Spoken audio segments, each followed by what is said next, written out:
こんにちは、ホロロです。リビングの松永さん、8話の感想をお届けします。ついにミコが告白、やりました。りょうはナイスアシストです。だけどちょっと待って。ピュアな成人男性の僕には、なぜあのタイミングだったのか理解できないのです。誰か教えてということで、視聴者さんの一人に聞いたところ、とんでもない回答が返ってきました。動画の後半にてご紹介します。皆さんの答えもコメント欄で教えていただけると嬉しいです。いつも通り前半はストーリーの振り返りを行っています。ぜひ最後までご覧ください。ドラマについて最終話までストーリーの振り返りや感想を配信していくので、チャンネル登録もお願いします。さて、少し謝罪の時間をください。2月29日に東京に行ってきました。ワーナーブラザーズ様に招待いただき、映画マイホームヒーローの試写会に行ってきたのです。すごく楽しかった。X では旅行の様子をポストしているので、よければ見に来てください。で、帰ってきてすぐにマイホームヒーローの新しい動画の作成に取り掛かったので、リビングの松永さんの更新が遅くなってしまいました。申し訳ございません。ということで、今晩9話放送です。遅いにも程がある。誕生日という浮ついたイベントが一段落し、ミコはテスト期間を迎えていました。他人に見られている方が集中できるという理由で、ミコはリビングで勉強しています。ミコは数学でつまずいていました。松永さんに助力を求めるも、勉強は苦手らしく、その役割は医大生の寮の元に巡ってきました。寮は快く引き受けます。その時、松永さんの元に電話が来ました。そそくさとリビングから退出した松永さんの後ろ姿を見送り、健太郎が、新しい仕事の電話だろう、とドヤ顔で指摘します。最近盗み見た松永さんのスケッチブックには商品のロゴのような下書きがあったというのです。松永さんが近く転げていた仕事は主に本の想定ばかり。明らかに広告だと思われるデザインを見た健太郎はどこか嬉しそうです。松永さんは過去に起きたある出来事から広告のデザインを忌避するようになっていました。今、広告の仕事を受けているということはトラウマを克服しつつあるということになります。前向きになった松永さん、それが健太郎にとっては嬉しかったのです。ミコもその話を聞いて喜びます。ところが、松永さんが受けた電話は仕事関係ではありませんでした。電話の相手は小夏でした。小夏は誕生日からの議論の途中で松永さんに電話をしています。それはまだ松永さんに心残りがあるという告白とも取れる内容でした。松永さんは何も返事をしていません。現在二人の関係はとても曖昧なのです。そんな折かかってきた今回の電話、小夏は開口一番、前回は酔っていたことを強調します。松永さんは気にしなくても良いとフォローしました。何の迷いもなく返答しており、どうやら松永さん自身も全く気にしていないようです。しかし小夏はかぶりを振ります。酔った勢いで言ったのではない。自分は本気なのだ。と念を押したのです。二人で会いたいという申し出に松永さんは真摯に答えます。現在新規のプロジェクトに取り掛かっているので、それが終わってからと約束しました。電話を切った松永さんは神妙な表情を浮かべます。後日、松永さんは担当編集と打ち合わせをしていました。松永さんはまだ広告のデザインを担当することに全面的に乗り気ではないようです。その理由として競争が激しいことを挙げます。まっすぐで情熱的な性格の松永さんらしくない態度です。それを聞いた担当編集は松永さんに事実を伝えました。今まで松永さんに振った仕事も競争の末の結果だったのです。担当編集さんが手札の中から松永さんというカードを切った。ただ、それだけのことだったのです。言われてみればそれは当たり前のことでした。状況は変わっていないし、変わることもない。それなら過去を吹っ切るために次に進むのは今だっていいのではないか。松永さんはため息をつき、考え込むように腕を組みました。ミコの数学との戦いは、亮の介入により明るい兆しが見え始めています。一段落したところで、亮はミコにとんでもない質問をしました。園田さんさ、松永さんに告白とかしないの？誕生日のケーキ、バレンタインのチョコレート、告白に向かっての下地はもうできているのです。ミコは全く予期していなかった提案にひるみます。亮はなおもアドバイスを送ります。松永さんには剛速ド直球投げないと。ミコはその言葉を反芻しました。確かに松永さんの鈍感な性格や立場を考慮すると、ふわっとした変化球だとワイルドピッチになる恐れがあります。とそこへ、噂の張本人が現れます。亮は席を離れ、ミコにエールを送りました。松永さんは亮のいた場所に座ると、何か力になれないか、とテキストを覗き込みます。近い。不意に松永さんの顔が眼前に接近し、ミコの心臓が跳ねます。松永さんはズケズケとプライベートゾーンに侵入していることを気にも留めません。亮の言葉を強く意識してしまい、ミコの頭は沸騰していました。ぽーっと松永さんの顔を見つめていると、本人がそれに気づきます。どうした？割と至近距離で目が合っているのに、松永さんはミコのことを全く異性として意識していないようです。このままでは拉致が来ません。意を決してミコは口を開いたのですが、生体が送り出した言葉は、寝ますという不必要な終身の決意表明でした。あっけに取られた松永さん、ここまでされても不思議そうに後頭部をポリポリ書くだけでした。ミコは部屋に戻ると、自分自身が高速ド直球となり、ベッドに飛び込みました。しかし顔の表情筋は緩み切っています。松永さんに見つめられたことが嬉しかったようです。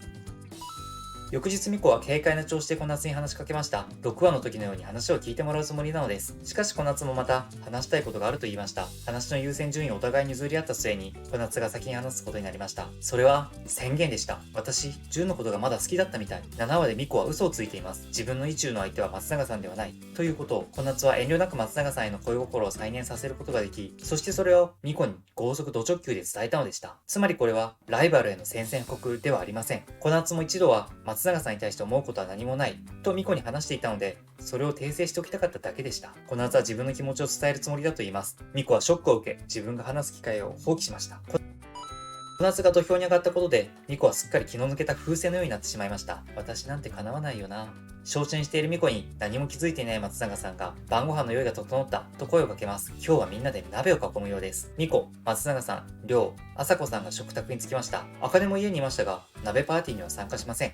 恋人と会うのです。考えてみれば、このシェアハウスで交際相手がいるのは茜だけです。健太郎は交際という形を取らずに多くの相手と気を流してそうなので除外します。茜を見送ったミコは、朝子さんの恋愛事情に探りを入れます。朝子さんは勤めて明るく、自分の離婚経験を暴露し、今も相手がいないと言いました。一度別れた相手、似たような境遇の小夏を思い出したミコは、何年かぶりに会ったら、また同じ人を好きにならないのかを問います。朝子さんの回答は、私はないと思うけど、会ったらどうだろうというものでした。松永さんは一切口を挟まずに視線を泳がせました。ミコの元に連絡が入ります。それは祖母が手術するという内容でした。本来ミコに送るはずではなかった連絡が誤って届いたようです。ミコは心配しますが、母は大したことじゃないと取り繕いました。それよりテストに集中するよう念を押して母は電話を切ります。おじから情報を聞き出そうと電話するも、慌てた様子で取り付く島もありません。こうなるとミコは心配でなりません。明らかに様子がおかしいミコに松永さんが気づきました。ミコは心配をかけまいと笑顔で対応しますが、こういう時の松永さんは妙に鋭く心の奥底を見透かします。俺に気は使うな。その一言を聞き、ミコは虚勢を解きました。祖母が手術を受けることを吐露すると、松永さんはすぐに行動に出ました。和歌山に向かう車中、美子はドライバーの松永さんに缶コーヒーの差し入れをします。松永さんはそれを一別し、お礼を言いました。夜間の高速道路を松永さんの運転する車が走り抜けていきます。イモジ？実家に到着した美子は驚きの声を上げます。祖母の手術は命に関わるものではありませんでした。恥じらいから美子に言わないでほしいと願っただけだったのです。叔父が和歌山に向かったのは幼馴染と会うためで、祖母の手術と偶然同じタイミングだっただけでした。一安心した美子は喜びをあらわにしますが、松永さんはピシャリとたしなめます。松永さんにとっては痔であろうと何だろうと病気は病気です。命の価値に差をつけられないように病人はおしなべて心配されるべきなのです。たとえ痔であろうと。松永さんは痔がいかに大変か熱弁しました。ところがその松永さん自身も心配されるべきだったのです。松永さんは和歌山まで10時間も車を走らせていました。松永さんが目をつむり休息をとっている間に、美子はおじと話をしていました。美子は缶コーヒーを手に取り、おじに見せます。そのデザインはかつて松永さんが担当したものでした。しかし、おじは浮かない顔で答えます。あまり松永さんに見せない方がいいというのです。おじの口から語られたのは松永さんの悲しい過去でした。松永さんが広告代理店に勤めていた頃のこと、新発売する缶コーヒーのデザインのコンペがありました。先輩にデザインを任された松永さんは熱心に取り組み、キレのあるかっこいいデザインを完成させます。先輩にもお墨付きをもらい自信を得たのですが、直前で担当がその先輩に変更になりました。その時、先輩がプレゼンしたのは松永さんがデザインしたそれに酷似していました。プレゼン終了後、松永さんは先輩に食ってかかります。しかし、すげなくあしらわれ、その缶コーヒーは先輩がデザインしたものとして世に出たのです。松永さんは休息を終え、パソコンと向き合っていました。ミコがやってきたのを見て、それを閉じます。散歩でも行くかと声をかけると、ミコは嬉しそうにうなずきました。のどかな雰囲気の中、話題はミコの将来の話になります。ミコはまだ自分が何をしたいのか決められずにいました。それゆえにミコは、松永さんが広告の仕事を再度始めたことを称賛しました。しかし松永さんは、あまりそのことを知ってほしくなかったようです。その様子に気づかず、ミコは新しいデザインの完成を楽しみにしています。松永さんは渋面で言いました。それな、実は辞退したんだ。松永さんが再挑戦しようとしていたデザインのプレゼンテーション。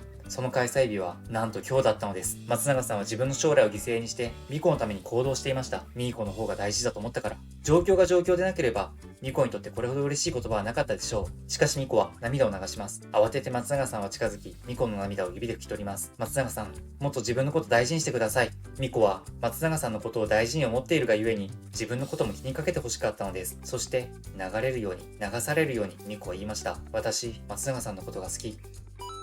リビングの松永さん、8話でした。ミコがついに告白。だけどタイミングが謎すぎる。男性の僕が理解できないだけなのでしょうか。ということで、いつも X で応援をしてくれているグレープさんに聞いてみました。クエスチョン。ミコが告白しましたが、特にロマンチックでもないこのタイミングが適切だったようには思えません。理路整然とした説明を求めます。以下、フレープさんの回答です。この時、ミコは松永さんの自分への思いの強さを知りました。将来がかかっている仕事を投げ打ってまで自分のために行動してくれたのです。そこでミコは思いました。これワンチャンいけんじゃない？そう、ミコが考えていた以上に、松永さんは自分を好いてくれていると解釈しました。それだけ好いてくれているんなら、告白をしても大丈夫。そう考えたのです。松永さんの今回の行動は、そのままミコの恋愛保険になったのです。いや、確かに道理に合ってるけど、そんなことあります？自分を大切にしてくださいってそれ自分に聞かせてんの？と、ひとしきりツッコミを入れたんですが、これ僕がおかしいんですか？ピュアな精神ダンスの僕にはわかりません。女性不信になりそうです。今回はドラマリビングの松永さんの第8話を振り返りました。男性視点での感想が気になる方はぜひチャンネル登録をお願いします。いいねやコメントも大変励みになります。一緒にドラマや俳優さんを応援しましょう。TVer では見逃し配信が行われています。こちらは無料なのでぜひもう一度どうぞ。あ、でも今回は今日しか見られないですね。Unext では定額見放題で配信中。見逃しすぎてしまった方、CM を挟まずに見たい方はこちらへどうぞ。初めての方は最初の1ヶ月が無料で見られます。僕も Unext で視聴しています。それでは次回もお会いできますように。バイバイ。